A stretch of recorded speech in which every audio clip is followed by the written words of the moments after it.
Esto con un recordatorio amoroso hacia un amigo de 40 años. Desgraciadamente no estuve en la exposición que mencionas de Rodolfo. Esto de la centralidad es un tema del que se viene hablando cada vez con mayor frecuencia. En el caso de la Ciudad de México, siempre desde la época prehispánica ha sido una ciudad policéntrica. Desde el principio se estableció la ciudad ritual y administrativa México-Tenochtitlán y la ciudad comercial México-Tlatelolco. Eran dos ciudades gemelas, competidoras,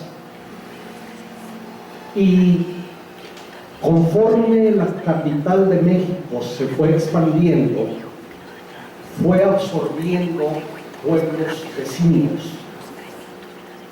que curiosamente, a pesar de estar dentro de la enorme mancha urbana, siguen preservando en buena medida sus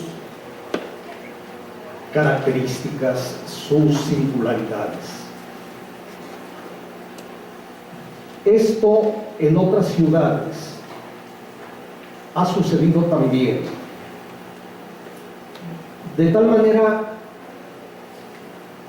que son un mosaico de comunidades de células más pequeñas que se reconocen como parte de un ser diferenciado.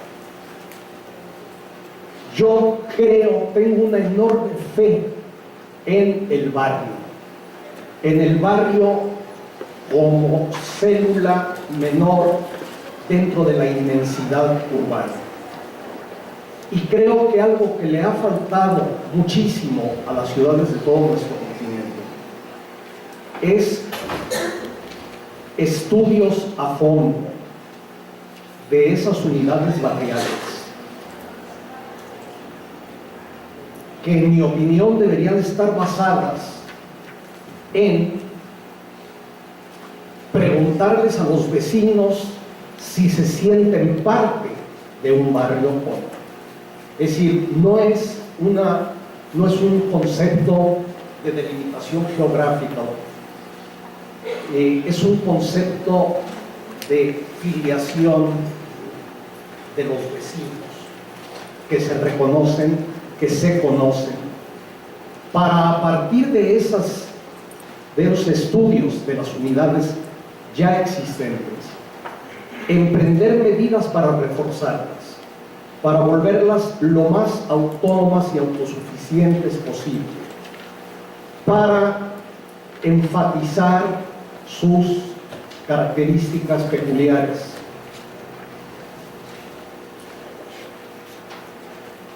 En esto, bueno, iba a hablar de otro asunto, pero primero respondo a lo que tú decías.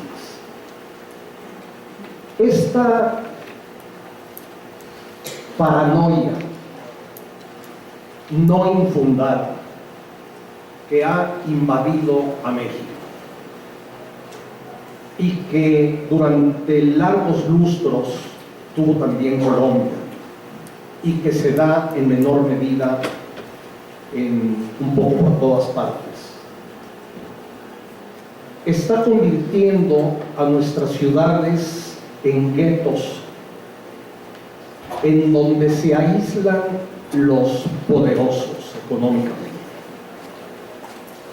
En México se ha puesto de moda una palabra que me desagrada profundamente: todo. Son terrenos acotados, amurallados, con una vigilancia privada, digamos, que recurre a todos los modos legales e ilegales para garantizar la seguridad de los poderosos que viven allí.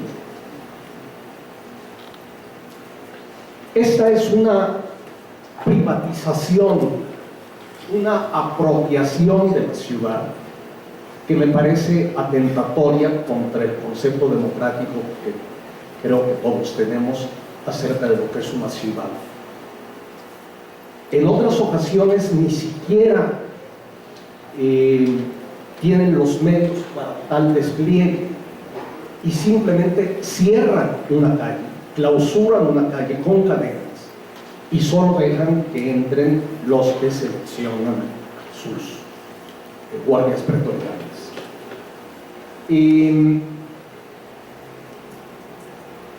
A una escala menor,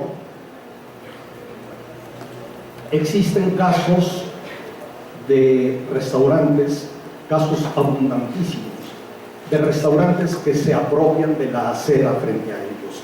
En una ocasión, Mario Shetland y yo estábamos comiendo en una de estas terrazas que teóricamente dejan un paso por donde los transeúntes, los peatones, pueden seguir su camino. Pero vimos, y no un caso, vimos varios, sobre todo tratándose de gente humilde, que venían por la acera, llegaban a donde estaban los toldos y las mesas, y los camareros, y la elegancia, y la gente se bajaba a la calle, bajaba de la banqueta y se volvía a subir. Es decir, son cosas que pueden estar permitidas, pero deben estar muy bien acotadas. Debe quedar perfectamente claro cuáles son los derechos colectivos y cuáles son los derechos privados, y los primeros tienen que estar siempre por encima de los segundos. A mí también esto que comentas de los centros comerciales, de estas, fíjense ustedes qué tristeza. Una de las mayores invenciones del urbanismo de la colonia en América, en lo que hoy es América Latina, fue la invención de la Plaza Central, que en México solía llamarse Plaza de Armas, o Plaza Grande, o Plaza Mayor, que era un espacio en torno al cual estaba la autoridad civil, la autoridad religiosa. Estaba el Palacio de Gobierno, el Ayuntamiento, la catedral o la parroquia, porque lo había a todas las escalas. Y luego allí estaba la botica, y estaba la notaría, y estaba el mercado cercano, y en las noches ahí se daban serenatas, se tocaba música, y era un espacio simultáneamente comercial, administrativo, religioso, recreativo. Y esa riqueza, este concepto de la plaza no existe en España, no existe en Portugal, es un concepto exclusivamente latinoamericano. Este concepto de la multifuncionalidad por la cual clamamos todos, esos centros comerciales lo han cambiado por el plato de lentejas de los malls, de los centros comerciales estadounidenses, en donde no hay nada que hacer sino consumir y consumir y consumir. En el momento en que fuéramos capaces de obligar a que en esos lugares se pudieran pagar impuestos, se pudiera llevar a los niños a divertirse, se pudieran hacer compras de toda índole, no solamente de los grandes monopolios, en ese momento estaríamos haciendo una amalgama entre lo que pueda tener los dos modelos y evitando en la medida de lo posible lo malo y lo enajenante que el modelo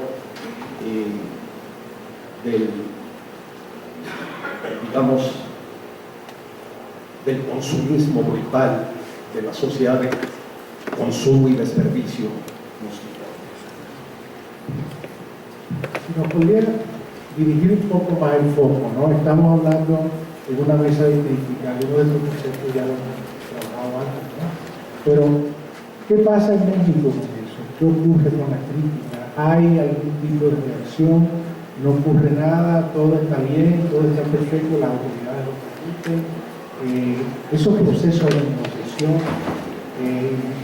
no hay ningún tipo de reacción de los colegios de arquitectos en torno a la aplicación de esas normativas, las nuevas normativas. O sea, sé que es un problema importante, sé que es un problema gordo, porque estamos hablando de grandes movimientos de capital, de grandes temas de inversión que se pueden mezclar en esos proyectos, pero deben haber ciertas leyes de uso de suelo, deben haber ciertas normas con respecto a la arquitectura, porque si en el fondo estaríamos hablando, en mi opinión, de un problema de cuál es el modelo así.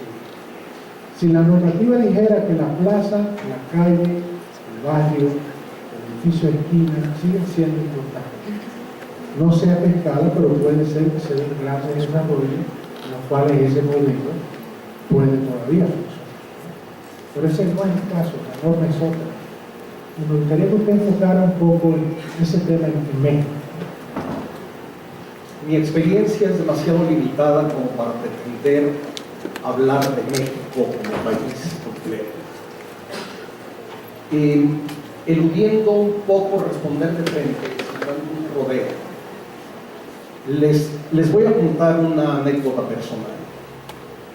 Hace justos 40 años, en Guadalajara, mi ciudad,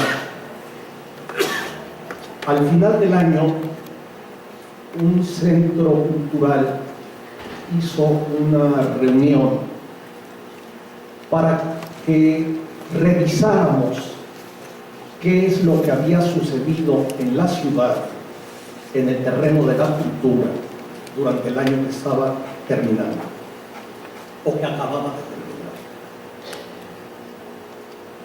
A mí me invitaron a hablar de arquitectura, y allí dije que, en mi opinión, lo más importante arquitectónicamente en Guadalajara el año anterior no había sido lo construido, sino lo destruido.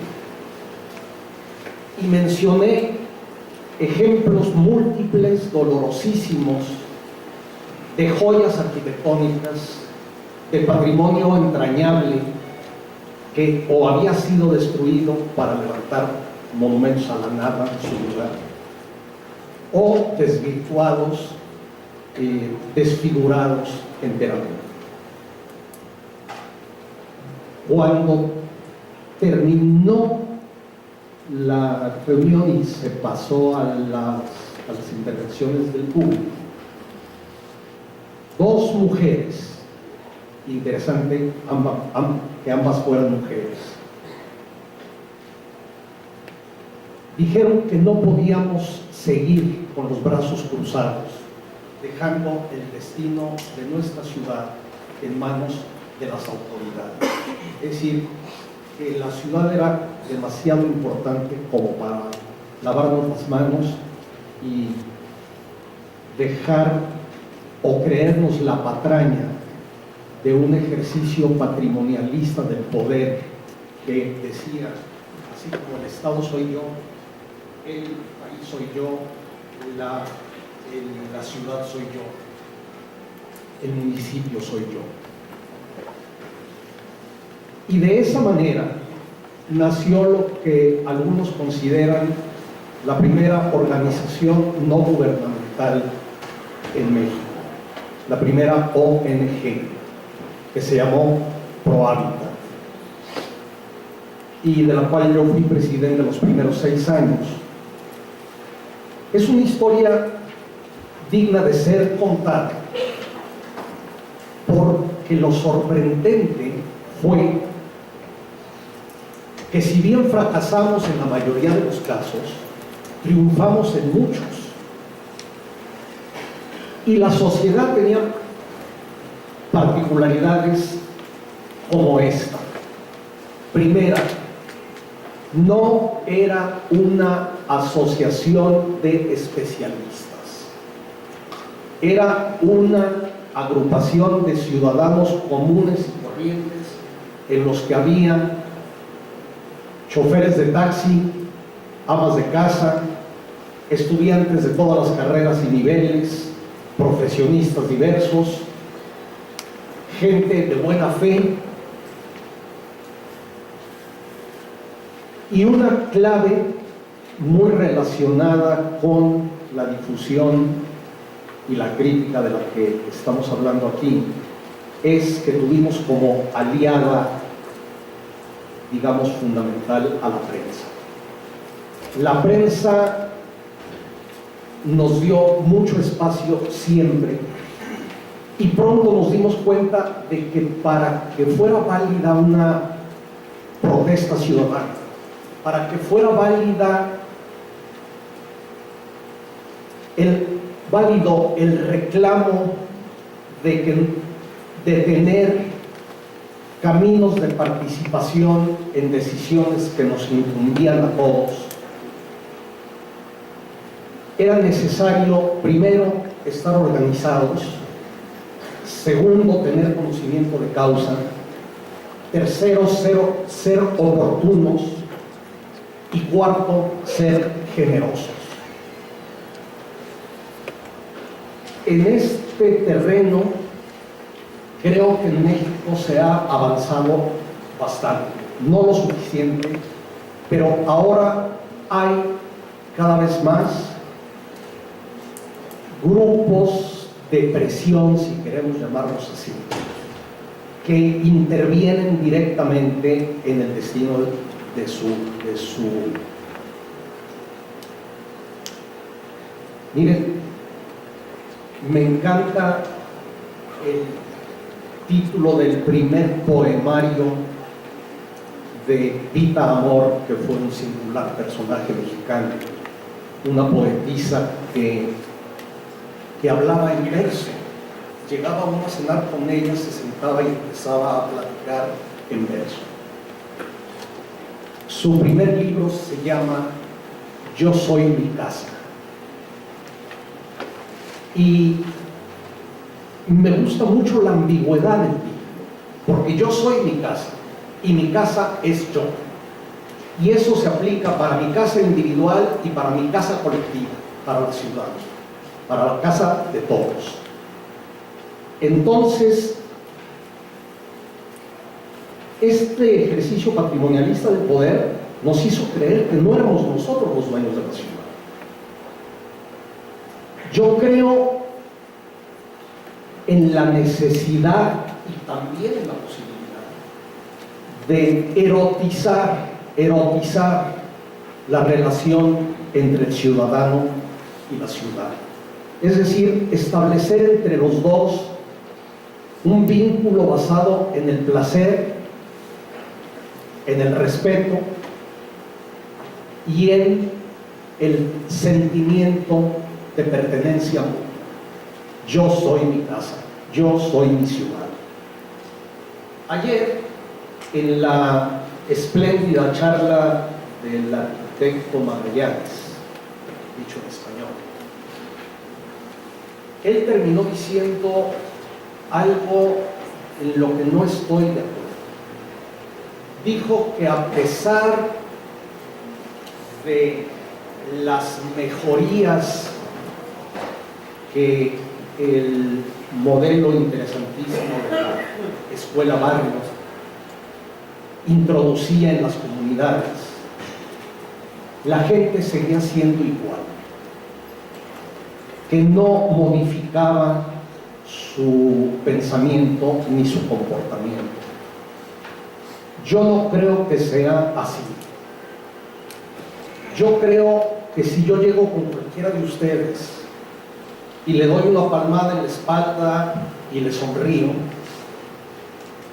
su reacción espontánea va a ser de sonreírme también. Pero creo que si llego con cualquiera y de buenas a primeras le doy un bofetón o un puntapié en la espinilla, su reacción va a ser igualmente de rechazo hacia mí, de violencia hacia mí. Y yo creo que son esos puñetazos y esos bofetones y esas patadas las que por los ojos, por los oídos, por el olfato, por el tacto, por todos los sentidos, nos da la ciudad desde que despertamos hasta que nos dormimos cada día de nuestra vida en la mayoría de los estados latinoamericanos. Y no solo son agresiones que recibimos por los sentidos, también hay agresiones que recibimos, digamos, en nuestro sentimiento moral. El espectáculo de la injusticia en la ciudad es verdaderamente un imposibilitador de la felicidad, incluso para los que no somos víctimas tan crueles de esta injusticia. Tenemos que cerrar, lo sé.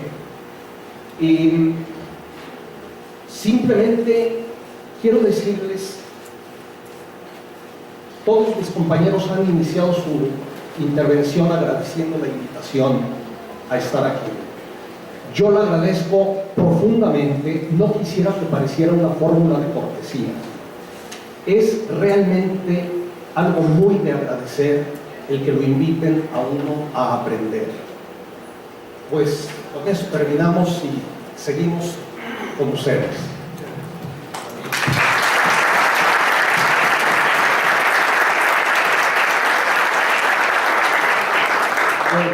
Tenemos un buen tiempo para preguntas. Por favor, vamos a seguir el protocolo, ¿no? Tenemos media hora para preguntas. Por aquí, por favor. Si son tan amables, preséntense, díganme qué país son, por favor.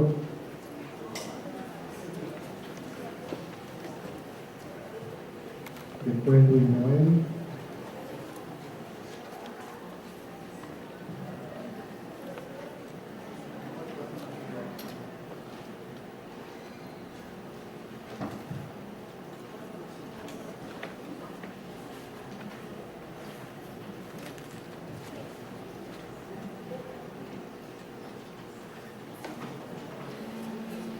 Bueno, yo quiero hacer dos reflexiones sobre lo que se ha tratado en este panel. Primero, preguntarme de qué crítica hablamos, de qué comunicación hablamos, la de las revistas especializadas, enamoradas de su propia estética, como dijo uno de los panelistas, y qué de la crítica que se hace en los diarios. Yo tuve la experiencia de estar produciendo durante 2 años una página semanal dentro del diario y fue bastante positiva. ¿Y qué de los medios, de las redes, los blogs, de las redes sociales? Yo me atrevo a sugerir que cuando se hable de comunicación y crítica, entonces se invite también a los que escriben en la prensa, a los que publican en las redes sociales, porque esos son elementos que le llegan al hombre común, y no solo al hombre común, sino al político, al que toma la decisión. Nosotros podemos seguir hablando entre nosotros con nuestra revista, pero hay que hablarle al político a través de los medios, no de las revistas especializadas, que cumplen su deber. La otra reflexión es preguntarme, bueno, ¿el Caribe pertenece a América Latina? Exceptuando a Cuba, obviamente, ¿no? El Caribe está en América Latina. Cuando vemos la presentación de la revista Vestas, América Latina, aparece todo Sudamérica, pero no aparece el Caribe por ningún lado. Afortunadamente tenemos aquí como su revista Archivo de Arquitectura Antillana, Anales publicó un trabajo muy sobre el Caribe, Luis hizo una publicación sobre el arquitecto hispanoamericano, y yo, el arquitecto caribe. Pero cuando se habla, a veces entre nosotros, se habla de América Latina, se olvida heroicamente el Caribe. Y si Benedetti dijo que el sur también existe.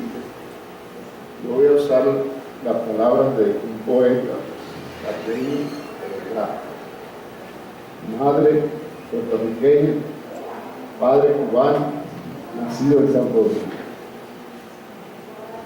El Caribe está colocado en el mismo trayecto del sol, colocado en un inverosímil archipiélago de azúcar y de licor. Gracias.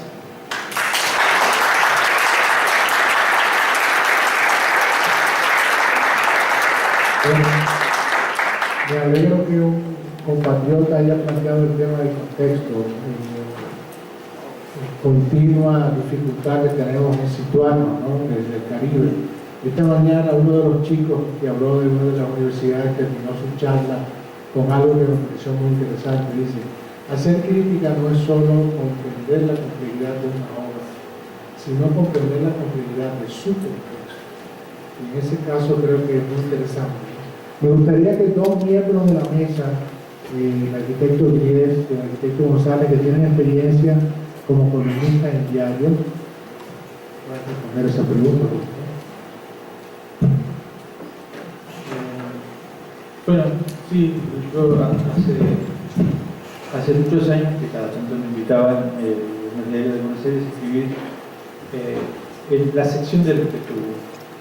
Pero en el año 2001 nosotros tuvimos una crisis muy grande económica de todo tipo y no sé, yo en realidad hace tiempo que yo quería, digamos, como romper un cierto aislamiento que yo siento que tenemos.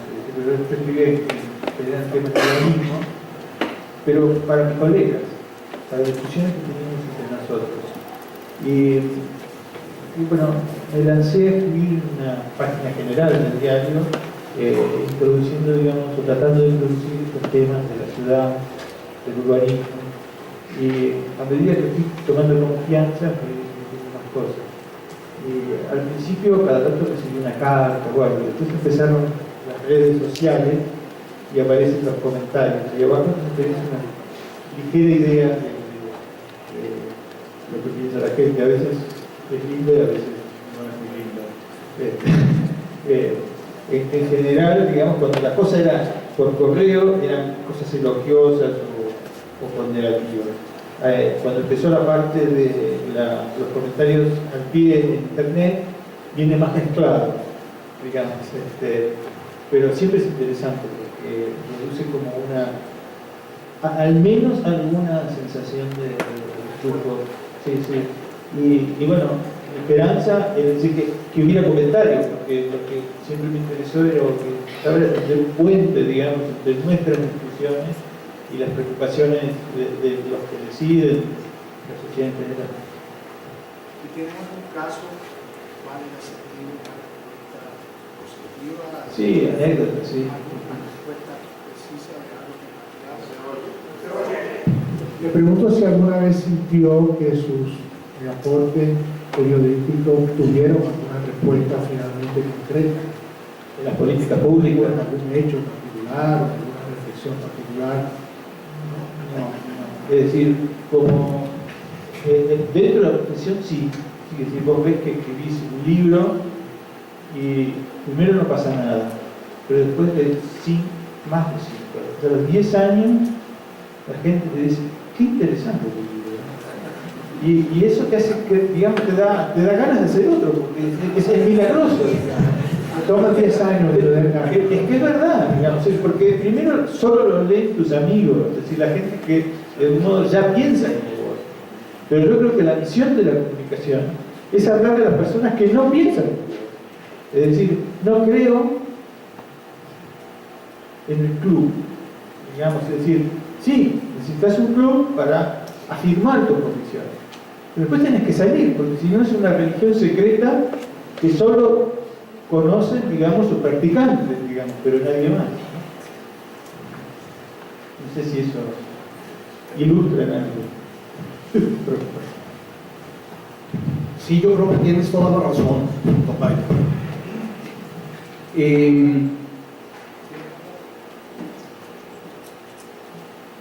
Yo tuve una larga experiencia escribiendo semanalmente en un periódico de la Ciudad de México, que en ese momento era como el periódico de la intelectualidad y de la izquierda.